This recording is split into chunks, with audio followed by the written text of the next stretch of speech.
Hello, I am live. It is still Tuesday afternoon,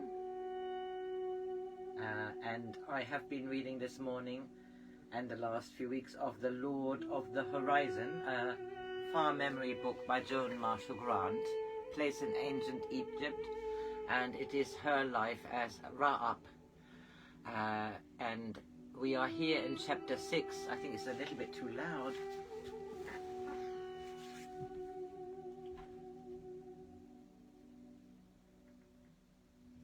As much as I love it, roomy. And I stopped because my battery was empty in the middle of chapter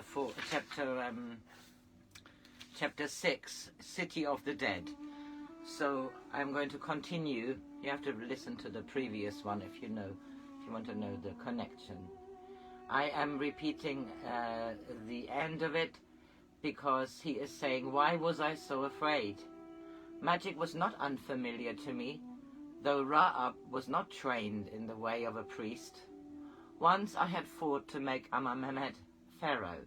Now I must join another battle, so that in his hands the crook and flail should remain undefiled.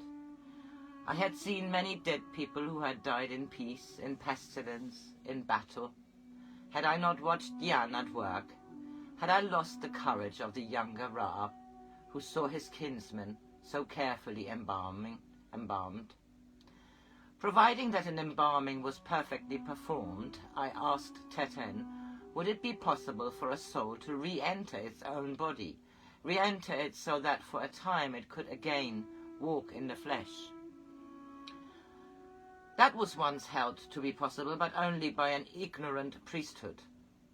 Why is it not possible? I know, of course, that it is not permitted for anyone to possess the body belonging to another, but why cannot one use one's own body? At death, the link between the body and the soul becomes too tenuous for life to flow through it in sufficient strength, to move anything so dense as matter.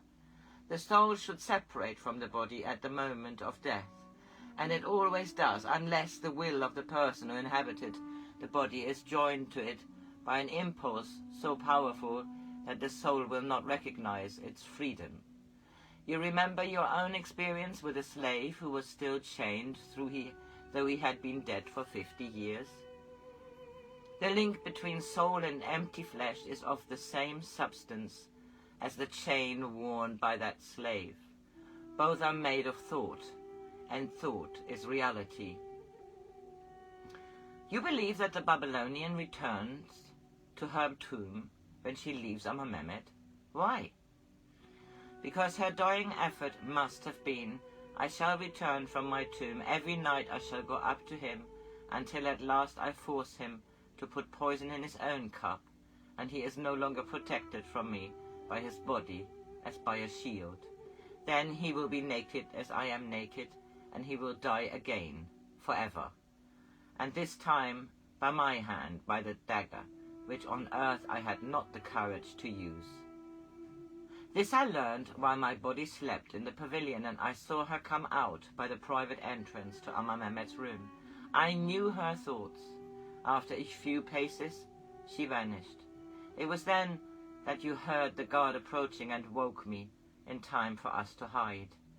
I wish she had been more material in her thoughts, and then she would have had to walk back to the city of the dead, and we could have waylaid her.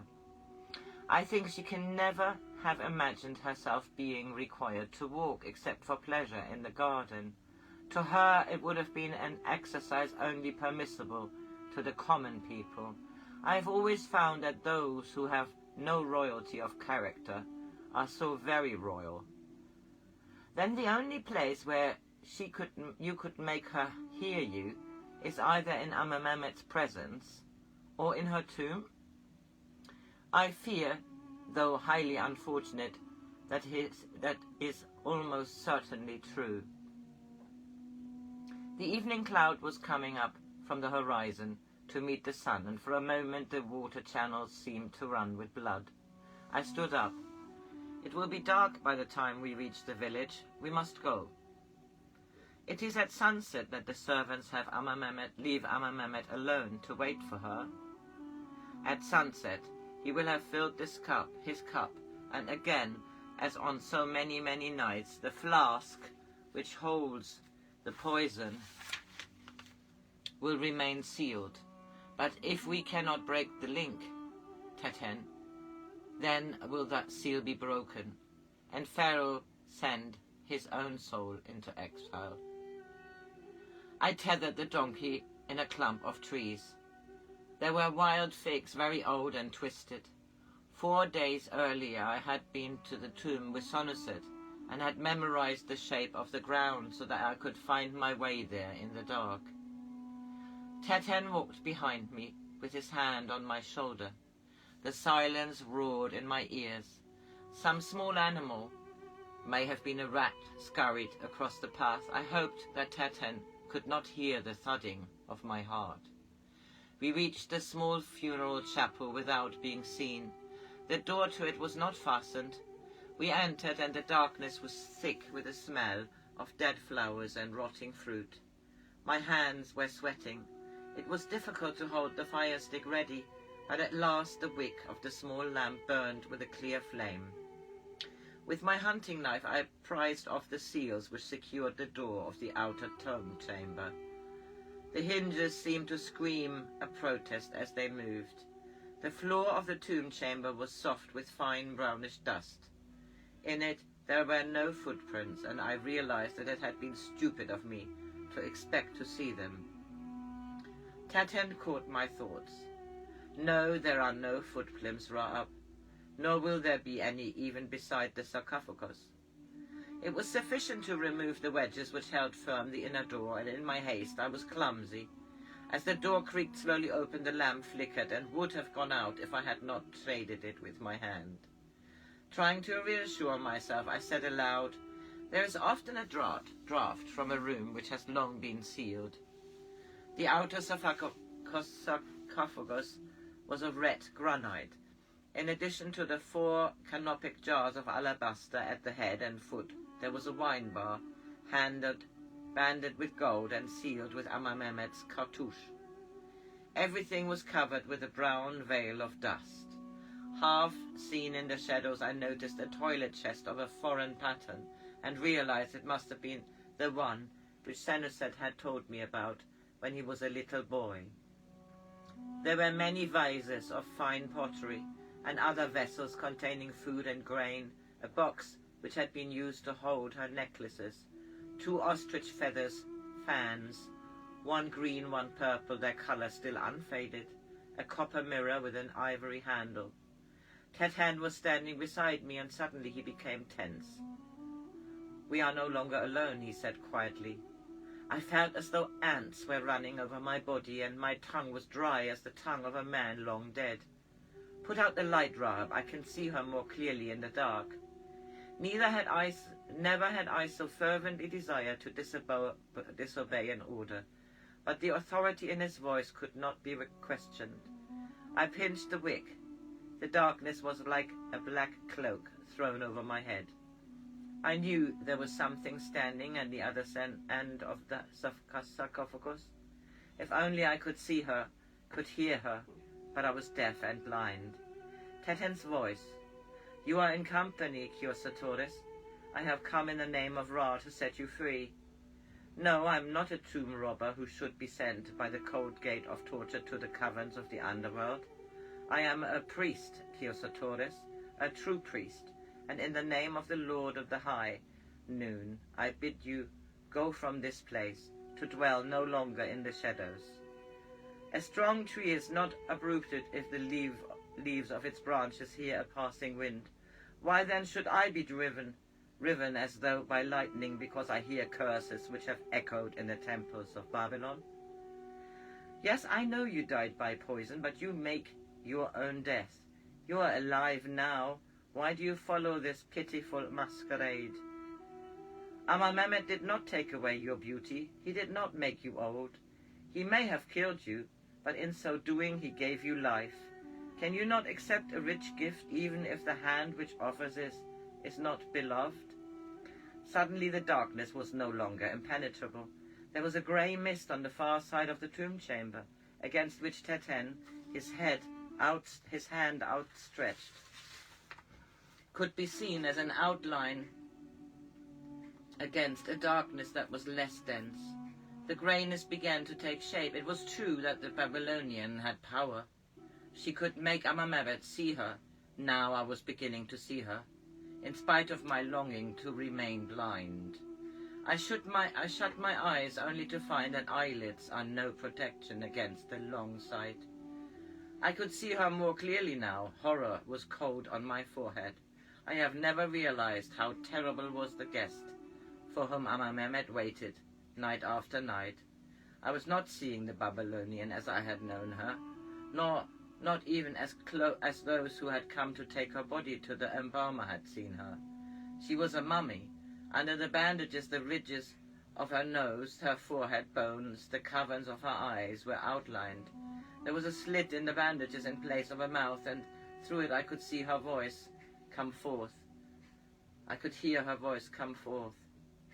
From a mouth where tongue was only a strip of flesh, dried hard as leather, her arms were crossed on her breast, and I knew why Amenemhet had said, "You always hold yourself upright. No one has a back so straight as a mummy."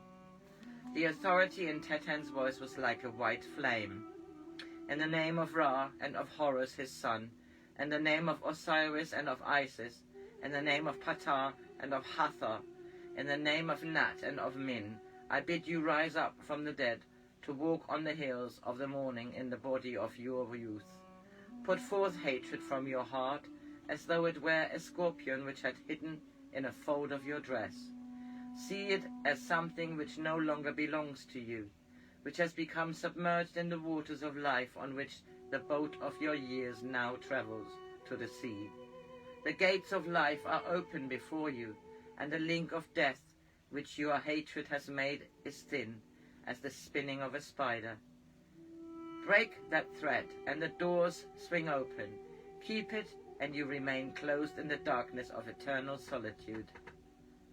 Ra is the name of the gate of the house, and Horus the name of the lintel. Ptah the name of the bolts which shall be opened in his name, and Hathor the name of the door sill. Therefore I say to you, in their name, depart from this thy tomb, and leave here only thy body, which is forgotten, and thy hatred, which shall return to the dust also. Enter the house of Ra, and dwell there in peace, in wisdom, and in charity. I thought then that I could see a woman raised from the dead, as once I had seen Katani.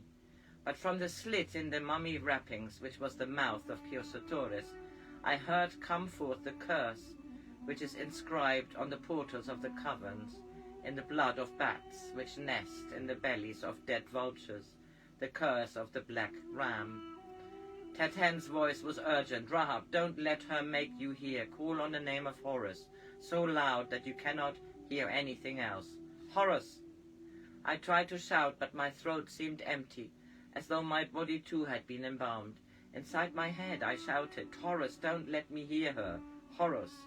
I dug my nails into my palms until I felt the blood run between my fingers, a sharp physical pain which dulled the sound of her searing power, but could not altogether shut it out. Horus, don't let me hear her, Horus. On and on droned the curse, more venomous than serpents, obscenity after obscenity, corruption on corruption. Then came laughter, laughter beside which even the horror of the curse was insignificant. After the laughter her voice continued, No one shall make me obey him. I belong neither to the living nor to the dead. I do not belong to Ra or to Set. That is why I am free, both of gods and of men, even of men who speak to me in the name of the gods. I shall not depart from here until I have taken my revenge. Even the gods are but creations of man. I am neither god nor mortal. I belong to neither company.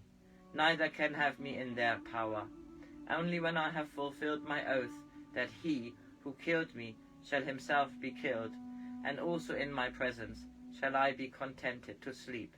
a long sleep, from which there is no waking. You who disturbed me soon will die, for I have cursed you. But there will be no quiet sleep for you. Your bones will not be sweet in spikenard. Teten's voice was urgent. Ra-Ab, you must open the sarcophagus. By a tremendous exertion of will, I managed to break the thongs which were binding me in the power of that evil. Suddenly, the darkness was again impenetrable. I was able to say, I can do it. I can't do it unless I have a light. Then kindle one. His voice was steady, though it sounded as though he was very tired. I groped for the lamp. The dust was hideously soft under my searching hands. Panic touched me like the wing of a bat. What if I never found the fire stick? You may not be able to open the door. You may be trapped here forever. Steady, Ra-Ab. My fingers touched the fire stick. I had to spin it several times before a flame kindled. Twice the lamp flickered out, but at last it burned clearly. I stood up, holding the lamp in my hand. Teten's face was glistening with sweat, but his eyes were fearless. Our protection is stronger than her curse, Ra-Ab. Ra is stronger than Set, unless you forget Horus, his son. You must move the lid of the sarcophagus. I will protect you while you're doing it. You must hurry, for we have much to do before dawn. He stood beside me, his hands outstretched, protecting me from an enemy that to me was again invisible. The lid was held down by a thin layer of plaster which had set nearly as hard as granite. With difficulty I managed to chip enough of it away to insert a knife blade, and then the tapered edge of a strong lever. The lid began to move. I had brought wooden wedges and rollers to put under it. The lid was so heavy that I felt as though the muscles of my back and arms would break. It was all that I could do to hold it up with my whole strength. I said to Teten, you will have to put it in the rollers. He did so, and I tied a rope around the lid and slowly dragged it back. The inner coffin was of wood, painted in the likeness of she who stood watching us price of the lid. The scent of myrrh and bitumen poured out. The bandages were as I had already seen them. On this head there was a wreath of gold and enamel flowers. On this breast were 3 necklaces of rose quartz and carnelian. I lifted out the body. It was very light, even for so small a woman, except for a few brown stains, perhaps, where the spices had seeped through the bandages. The linen was as white as on the day it had been woven. Carry her into the outer room, then return here. We must close the sarcophagus before we leave. Then I saw him sway on his knees. No, Ra-Ab, we must return here after she is freed. You said by fire. A fire might be seen if we were to kindle one anywhere near here, and that it will be the death of us if both of us are discovered. It will be the death of us both if we stay. I am near the end of my strength. Do I need to tell you that the Babylonian is very powerful? Carry the mummy outside, Ra-Ab, and I will follow you. The same laughter, fainter to my ears, but still terribly audible, swirled like smoke through the room. I saw Teten's hand go to his throat as though he were fighting for breath. Put your hand on my shoulder, I said. We've got to get out into the clean air. He nodded, unable to speak. I felt immeasurable relief to be again under the stars. I had decided where we must burn the body, in a tomb which had been abandoned when half finished because of a fault in the rock.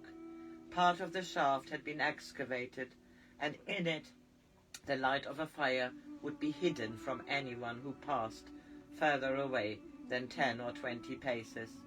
I put down the mummy and said to Teten, will you be all right here alone?